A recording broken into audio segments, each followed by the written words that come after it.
जय श्री राम। आज हम बात करेंगे जेमस्टोन्स, नवरत्न के बारे में। आप सभी को पता है नौ ग्रह है तो नौ रत्न माने गए हैं और उसके अलावा हजारों की संख्या में उपरत्न माने गए हैं। आज हम बात करेंगे नवरत्न और उपरत्न में क्या डिफरेंस है, क्या उपरत्न काम नहीं करते या नवरत्न ही काम करते हैं, और नवरत्न काम करते तो कैसे करते हैं, सभी के लिए काम करते हैं या किसी खास के लिए करते हैं, या फिर सभी के लिए क्यों नहीं करते। तो इस विषय पर मैं आज आपको जेमस्टोन्स के कुछ फैक्ट्स मैं आपको बताऊंगा कि सबके लिए जेमस्टोन्स क्यों नहीं सूट करते और किस किस तरह से और किन किन लोगों को सूट कर सकता है। तो चलिए वीडियो को शुरू करते हैं। आज का वीडियो थोड़ा लंबा हो सकता है, लेकिन आप इस वीडियो को पूरा देखिए, जानकारी आपको अच्छी लगेगी। लास्ट अंत में आप इसको वीडियो को लाइक भी करें, शेयर भी करें और चैनल को सब्सक्राइब भी करें।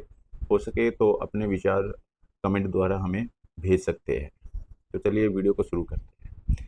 देखिए, ज्योतिष शास्त्र में नौ ग्रह है और नौ रत्न है जो माने गए हैं। अगर हम सूर्य की बात करते हैं तो सूर्य के लिए माणिक रत्न रिकमेंड किया जाता है, लेकिन माणिक रत्न को हिंदी में हम रूबी माणिक हिंदी में कहते हैं और इंग्लिश में हम माणिक को रूबी कहते हैं। अब ये माणिक सूर्य का कहा गया, लेकिन सूर्य के लिए ही क्यों कहा गया? जिस जातक की कुंडली में सूर्य ग्रह अगर किसी तरह से शुभ राशि में है और कमजोर है तो ऐसे व्यक्ति को माणिक दिया जाता है।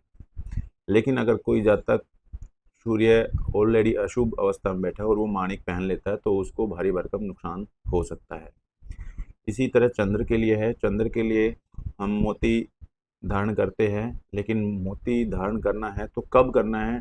यदि चंद्रमा की स्थिति शुभ है लेकिन उसकी जो स्थिति है वो कमज़ोर है तो हम उस रत्न को धारण कर सकते हैं, तो हमें फ़ायदा होगा। तीसरा, मंगल। मंगल के लिए हम लाल कलर का मूंगा होता है जिसको हम कोरल भी कहते हैं इंग्लिश में।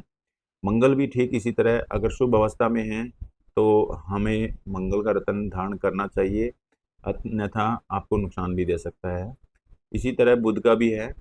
बुध के लिए हम बुध को लिए हम अमेरलेड जिसको हम पन्ना कहते हैं, पन्ना रत्न धारण करना आपके लिए शुभ हो सकता है। वो जब है जब आपकी कुंडली में बुध सही अवस्था में बैठा है।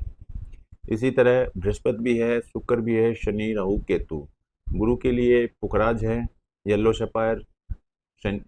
शुक्र के लिए आप डायमंड भी यूज कर सकते हैं, उपरत्न में ओपल भी यूज कर सकते हैं। और राहु के शनि के लिए ब्लू सफायर यानी कि नीलम, नीलम भी आप धारण कर सकते हैं। अब राहु के लिए हम गोमेद एसोनाइट जिसे हम कहते हैं आप धारण कर सकते हैं, और केतु के लिए कैट्स आई। अब बात करते हैं विस्तार से। जब भी किसी जातक को कोई भी जेमस्टोन्स अगर आपने पहनना है या आपको कोई रिकमेंड करता है तो आप लोगों को पहले पता होना चाहिए जिस रत्न को आप धारण करना चाहते हैं उससे संबंधित जो ग्रह है वो आपकी कुंडली में किस अवस्था में बैठा हुआ है।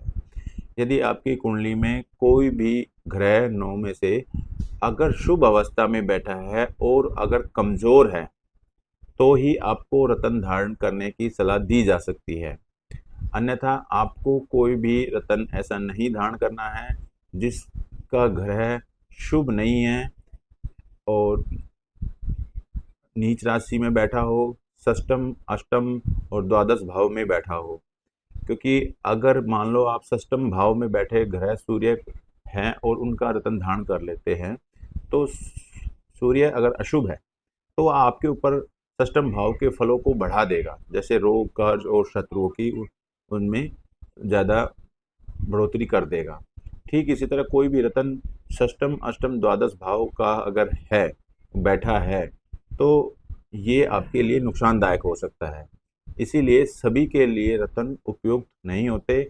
जो जेन्युइन रत्न हैं वो आपको जेन्युइन कुंडली दिखाने के बाद ही धारण करने चाहिए, नहीं तो ये आपको धीरे धीरे ही फायदा देते हैं और धीरे धीरे ही आपको नुकसान देना शुरू कर देते हैं। आपको पता भी नहीं चलता कि आपने मन में जो चाहा आपने पहन लिया। आप ये ऐसी गलती ना करें। दूसरी चीज़ है कि कोई भी रत्न धारण करते हैं तो एक दूसरे के लिए एंटी बनाते हैं, क्योंकि इन 9 ग्रहों जो होते हैं, राहु केतु सिर्फ और सिर्फ केवल मात्र बिंदु है, बचे 7 ग्रह सूर्य, चंद्र, मंगल, गुरु, शुक्र, शनि।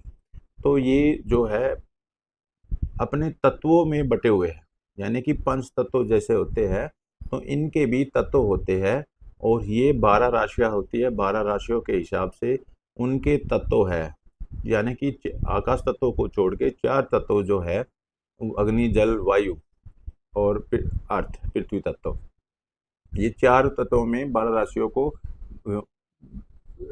बांटा गया है, जिसमें 3 राशि पर तत्व के हिसाब से आती है, और जिस राशि की जो तत्व है उसके स्वामी का वही तत्व माना जाता है। तो आप अगर जैसे अगर शरीर में सूर्य ज़्यादा प्रभावशाली हो रहा है, अगर सूर्य ज़्यादा प्रभावशाली हो रहा है और आपने रत्न भी निर्धारण कर रखा है, लेकिन कुंडली में सूर्य बहुत मजबूत है, तो उसकी अवस्था में हमें उसका एंटी, यानी कि जैसे गर्मी का अगर आपको लगती है तो आप ठंडा पानी पीते हैं या ठंडी वातावरण में आप रहना शुरू कर देते हैं। तो ठीक इसी तरह सूर्य अगर आपकी कुंडली में गड़बड़ कर रहा है, खराब है, ज़्यादा पावरफुल है, तो उसके लिए हम आपको रिकमेंड चंद्र के रत्न धारण करने के लिए करेंगे। इसी तरह सभी ग्रहों का अपना अपना एक एंटी होता है, कौन सा ग्रह का कौन सा तत्व है और किस तत्व से क्या होता है। तो यदि आपको अधिक जानकारी हमसे चाहिए तो आप हमसे कांटेक्ट कर सकते हैं।